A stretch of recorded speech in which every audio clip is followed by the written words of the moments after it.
ایک professor Klaus میں داخل ہوتا ہے اور وہ اپنے تمام طلباء سے پوچھتا ہے کہ وہ تعلیم حاصل کرنے کے بعد کیا بنیں گے۔ تو سب نے جواب دیا، انجینئر بنوں گا اور میں ایک ڈاکٹر بنوں گا۔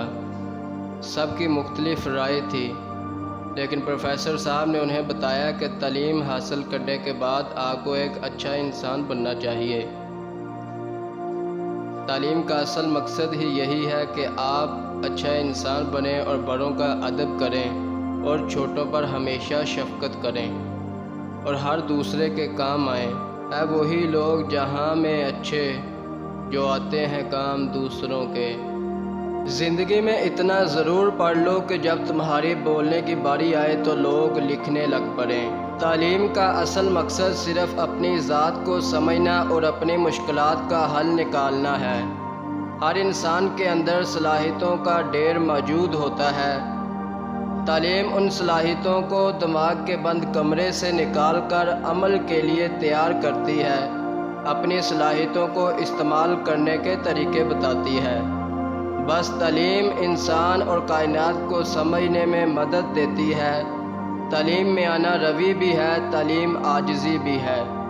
تعلیم اپنی ذات کی عزت کرنا سکھاتی ہے۔ تعلیم انسانیت سے ہم کلام کرواتی ہے، خود سے ملاقات کرواتی ہے۔ جب آپ خود کو سمجھ لیتے ہیں تب آپ دوسروں کو بھی جلدی بانپ لیتے ہیں۔ قرآن پاک میں بھی ہے کہ کیا وہ لوگ جو ان پڑھ ہیں اور جو پڑھے لکھے ہیں کیا یہ برابر ہو سکتے ہیں؟ نہیں، یہ کبھی بھی برابر نہیں ہو سکتے۔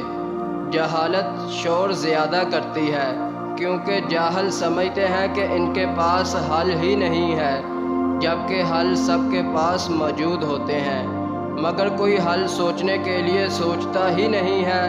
حل نکالنے کے لیے مسئلے کو ہمیشہ سامنے والی کرسی پر بٹھایا جاتا ہے، جبکہ جاہل مسئلے کو ہمیشہ اپنی گود میں بٹھا کر رکھتا ہے، اسے پالتا ہے، اسی لیے مسئلے کا حل نہیں نکلتا۔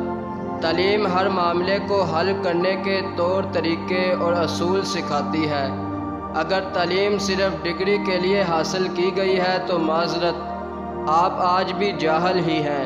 تعلیم سوچنے پر مجبور کرتی ہے، ہر مسئلے کو کیسے حل کرنا ہے یہ سکھاتی ہے، کانفیڈنس دیتی ہے، یہی تعلیم کا مقصد ہے۔